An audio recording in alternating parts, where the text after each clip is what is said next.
हरे कृष्णा। आज की कथा में आप सभी भक्तों का हार्दिक स्वागत है। भगवान श्री कृष्ण और श्रीमती राधा रानी की कृपा सदैव आप और आपके समस्त परिवार पर बनी रही। इससे पहले के सभी अध्याय सुनने के लिए आपका बहुत बहुत धन्यवाद। आज का अध्याय सुनने से पहले आप सब सुनेंगे एक ऐसे भक्त की बड़ी भोली सी कथा। जितने भी पुराण हैं या फिर जितने शास्त्र हैं, वेद हैं, सब में एक बात बहुत अच्छे से वर्णित है। भगवान श्री हरि विष्णु को अपने भक्त बहुत प्रिय है। ठाकुर जी को अपने भक्तों से बड़ा प्रेम होता है। और भगवत गीता में भगवान ने संयम भी कहा है, ज्ञान से, भक्ति से या फिर तपस्या से मेरे दर्शन पाना अत्यंत दुर्लभ है, लेकिन प्रेम के द्वारा, निर्मल प्रेम के द्वारा भक्त मुझे पा लेता है। इस विषय में बहुत सारी सत्य घटनाएं भी प्रज्वलित हैं। मतलब ऐसा नहीं है कि सिर्फ पुराणों में ही हमें भगवान की भक्ति का अनुभव मिलता है या फिर वर्णन मिलता है, बल्कि भक्ति और प्रेम से बहुत सारे भक्तों ने इस युग में भी भगवान के दर्शन किए हैं और उनकी साक्षात लीलाओं का अनुभव भी किया है। ऐसी एक ही कथा है मुंबई की। मुंबई के धुआन गांव की एक भक्त थे, धन्ना जट। धन्ना जी का जन्म हुआ था मुंबई के पास ही धुआन गांव में। एक जाट घराने में उनके माता पिता कृषि और पशुपालन का काम करते थे। पशुपालन के काम से ही अपना जीवन यापन करते थे, बहुत निर्धन थे। वे लोग जैसे ही धन्ना बड़ा हुआ, उसे भी पशु चराने के काम में लगा दिया और अब वह प्रतिदिन पशु चराने जाया करते थे। गांव के बाहर ही कच्चे तालाब के किनारे एक ठाकुर जी का द्वार था, जिसमें बहुत सारे ठाकुर जी की मूर्तियां रखी हुई थी। लोग प्रतिदिन वहां आकर माथा टेकते और भेंट अर्पित करते। धन्ना पंडित को ठाकुरों की पूजा करते, स्नान करवाते और टीका लगाते हुए खड़ा रोज देखा करता। अब वह बुद्धि कम थी उस छोटे से बालक के पास, तो इसलिए वह समझ नहीं पाता था। लेकिन एक दिन उसके मन में ये विचार आया कि चलकर देखते हैं कि ये क्या है। ठाकुर जी के द्वार के पास जाकर उन्होंने पंडित जी से पूछ ही लिया, आप मूर्तियों के आगे बैठकर क्या करते हैं? तब पंडित जी ने कहा कि ठाकुर जी की सेवा कर रहे हैं। धन्ना ने पूछा कि इससे क्या होता है? तब पंडित जी ने कहा कि सेवा करने से मनोकामनाएं पूर्ण होती हैं। अब धन्ना को तो बड़ा आश्चर्य हुआ और उसे अच्छा भी लगा, क्योंकि अपनी समस्याओं का समाधान उसे मिल गया था। तो उसे धन्ना ने कहा कि अगर इससे मनोकामना पूर्ण हो जाती है तो ये ठाकुर जी मुझे भी दे दो। अब पंडित जी थोड़े परेशान हो गए, लेकिन धन्ना जट तो जिद पर ही अड़ा रहा कि ये ठाकुर जी मुझे चाहिए, क्योंकि इससे मेरी सारी समस्याओं का समाधान हो जाएगा, इससे मनोकामना भी पूर्ण हो जाती है। अगर इनकी सेवा करने से ये प्रसन्न हो जाते हैं तो सारी मनोकामना पूर्ण हो जाती है, तो ये ठाकुर जी मैं ही लेकर जाऊंगा। अब पंडित जी ने उससे छुटकारा पाने के लिए एक कपड़े में पत्थर लपेट कर दे दिया और कह दिया कि ये ठाकुर जी हैं। घर जाकर धन्ने ने पत्थर को ही ठाकुर जी समझकर स्नान करवाया और भोग लगाने के लिए कहने लगे। उसे ठाकुर जी के आगे बहुत मिन्नत की कि धन्ने ने कसम खाई है कि ठाकुर जी आप नहीं खाएंगे तो मैं भी भूखा ही रहूंगा। उसका ये प्रण देखकर प्रभु प्रकट हुए, रोटी खाई और लस्सी पी। इस प्रकार धन्ना ने अपने भोलेपन में पूजा करने और साफ मन से पत्थर में भी भगवान को पा लिया। जब धन्ने को ऐसी लगन देखकर, उस समय उसके माता पिता बूढ़े हो चुके थे और वह अकेले नवयुवक था, उसके मन में ये विचार आया कि ठाकुर जी को पूजा करके यदि खुश कर लिया जाए तो सब कुछ हासिल किया जा सकता है। उससे अवश्य ही ये करना होगा, जिससे कि घर की गरीबी चली जाए तथा सुख आए। ऐसा सोचकर ही पंडित जी के पास गए। अब पंडित जी ने पहले तो ठाकुर देने से मना कर दिया। वह ठाकुर की पूजा अकेले नहीं कर पाएगा, दूसरा तुम अनपढ़ भी हो, और तीसरा ठाकुर जी मंदिर के बिना कहीं नहीं रहते और ना ही प्रसन्न होते हैं। इसलिए तुम जिद मत करो और खेतों की संभाल करो। ब्राह्मण का धर्म है पूजा पाठ करना और जाट का कार्य है अनाज पैदा करना। इस प्रकार से पंडित जी ने उसे बहुत सारी बातें कहकर समझाने की कोशिश की, परंतु धन्ना तो टस से मस नहीं हुआ। अपनी पिटाई के डर से पंडित जी ने जो शालिग्राम मंदिर में फालतू पड़ा था, उसे उठाकर धन्ने को दे दिया और पूजा पाठ की विधि भी बता दी। अब तो पूरी रात धन्ने को नींद नहीं आई। वह पूरी रात सोचता रहा, ठाकुर जी को प्रसन्न कैसे करेगा और उनसे क्या मांगूंगा। सुबह उठकर उसने नहाने के बाद उसे ठाकुर जी को स्नान कराया और भक्ति के साथ बैठकर लस्सी रिड़की। लस्सी रिड़कने के बाद रोटी पकाई और प्रार्थना की कि प्रभु आके भोग लगाओ। मुझे गरीब के पास रोटी और लस्सी ही है और कुछ भी नहीं है। जब और चीज दोगे तब आपके आगे रख दूंगा। वह बैठा और ठाकुर जी को देखते ही रह गया। अब पत्थर भोग कैसे करे? पंडित जी तो भोग का बहाना बनाकर सारी सामग्री घर ले जाते थे। भरे बालक को इस बात का ज्ञान कहाँ था। वह तो व्याकुल हो गया और व्याकुल होकर कहने लगा कि क्या आप जाट का प्रसाद नहीं खाते? दादा तो इतनी देर नहीं लगाते थे। दादा अर्थात जो पहले वे पत्थर लेकर आया था, उसी की बात उसने शालिग्राम से कहने लगे।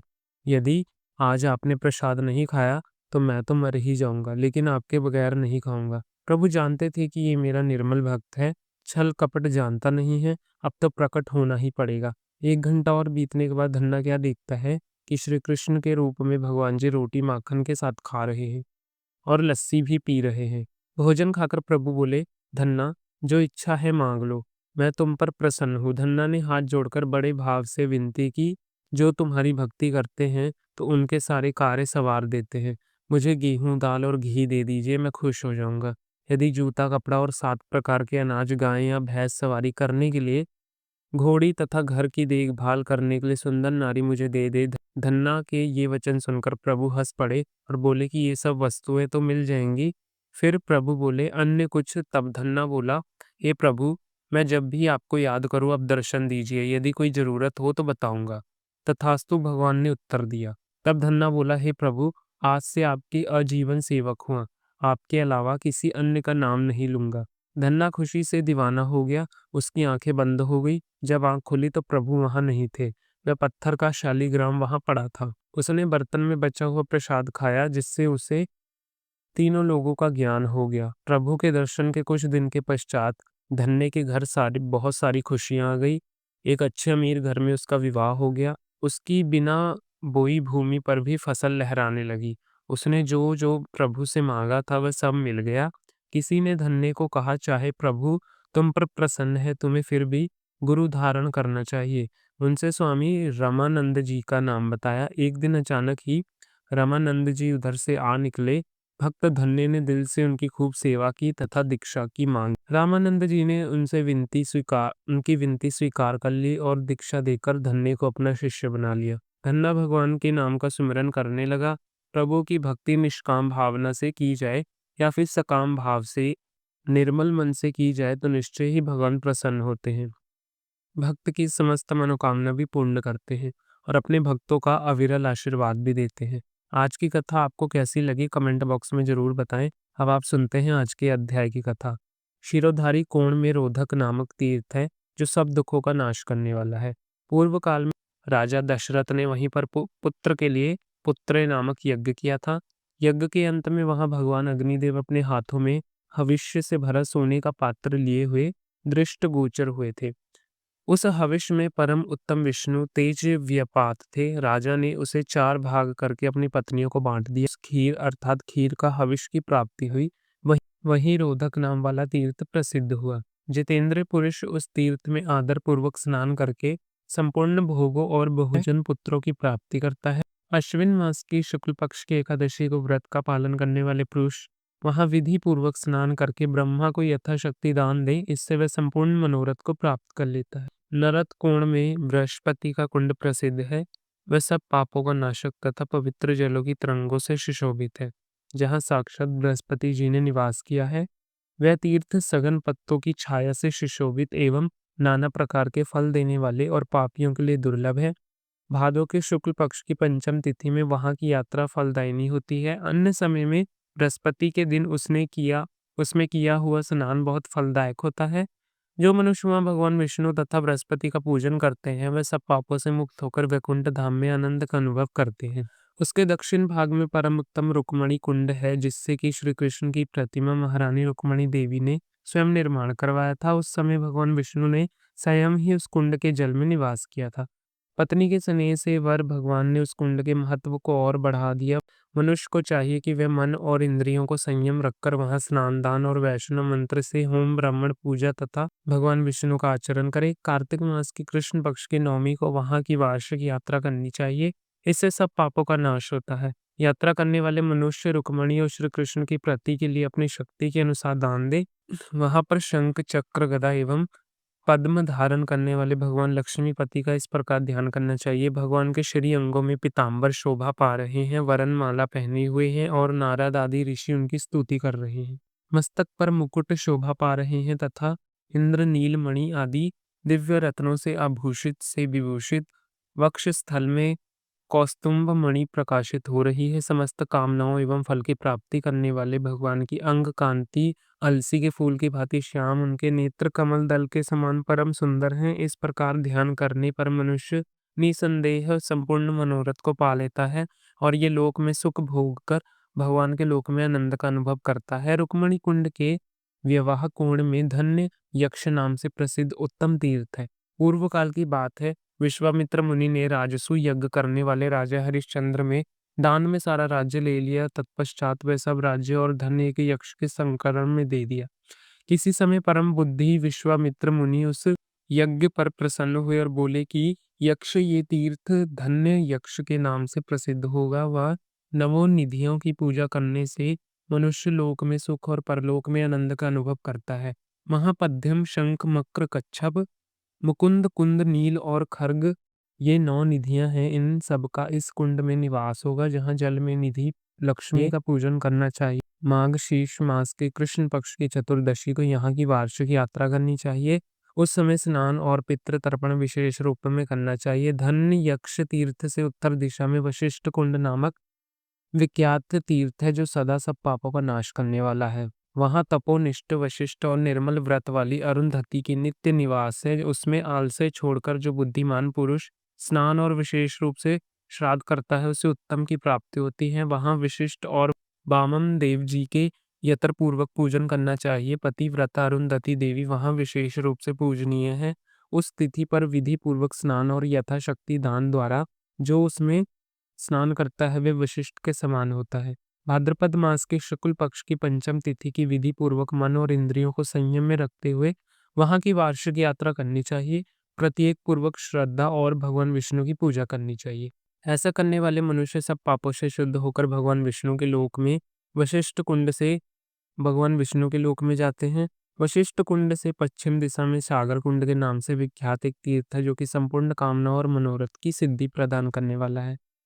उसमें स्नान और दान करने से मनुष्य संपूर्ण कामनाओं को प्राप्त कर लेता है। सागर में नैत्रिक कोण में उत्तम योगिनी कुंड है। वहां जल से 64 योगिनी निवास करती हैं। पुरुषों का संपूर्ण मनोरथ सिद्ध करती हैं। स्त्रियों को विशेष रूप से उत्तम सिद्धि प्रदान करने वाले, सबकी सब समस्त मनोकामनाओं मनवांछित फल को देने वाले योगिनी कुंड से पूर्व परम उत्तर उवर्षी कुंड है, जिसमें स्नान करने वाले पुरुष स्वर्ग में उवर्षी को प्राप्त करते हैं। यहाँ स्नान करके मनुष्य को भगवान विष्णु का पूजन करना चाहिए।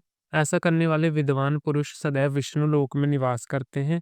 वही स्त्री हो या पुरुष सब मनोरथ पाते हैं। उर्वशी कुंड के दक्षिण भाग में उत्तम घोषणा कर्क कुंड है, जो सब पापों का नाश करने वाला है। वहां स्नान और दान से मनुष्य सूर्य लोक में प्रतिष्ठा होता है।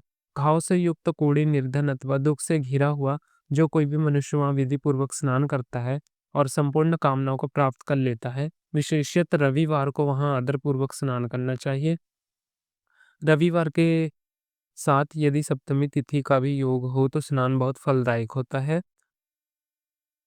कृण नामक एक राजा ने किसी समय उस तीर्थ में स्नान और संध्या करते हुए मुनियों को देखा। तब उन्होंने भी विधि पूर्वक आचमन करके स्नान किया और स्नान करते ही राजा का शरीर दिव्य हो गया।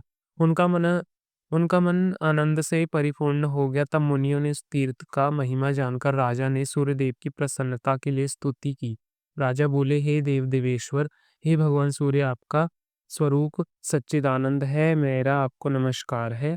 आप संपूर्ण जगत को उत्तम करने वाले, रोशनी प्रदान करने वाले तथा जगत को आनंद देने वाले सूर्यदेव को नमस्कार है। आप सभी के निकेतन तथा दिव्य रूप धारी तीनों वेद आपके ही स्वरूप हैं। आपको नमस्कार है। योग के ज्ञाता एवं सत स्वरूप आपके भगवान विश्वान को नमस्कार है।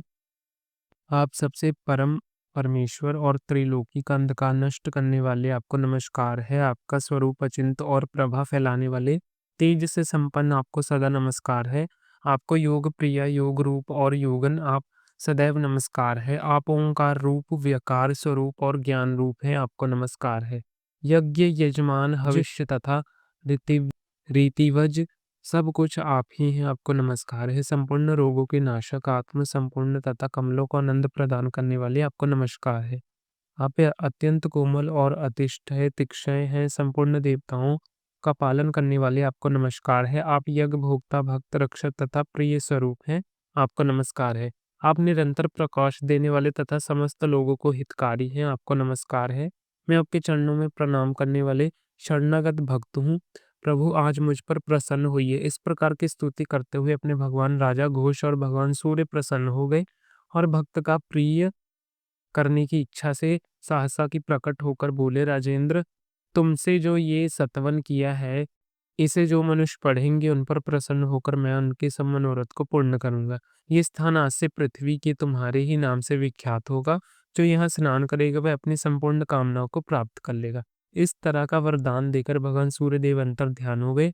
राजा ने भगवान सूर्य के शरीर से प्रकट हुई दिव्य सूर्य मूर्ति लेकर वहां स्थापित किया और संयम ही उनकी पूजा की। अंत राजा घोष के नाम पर उस तीर्थ का नाम घोषा आक कुंड हुआ। तो इसी के साथ जय श्री राम। आज की कथा यहीं पे समाप्त होती है।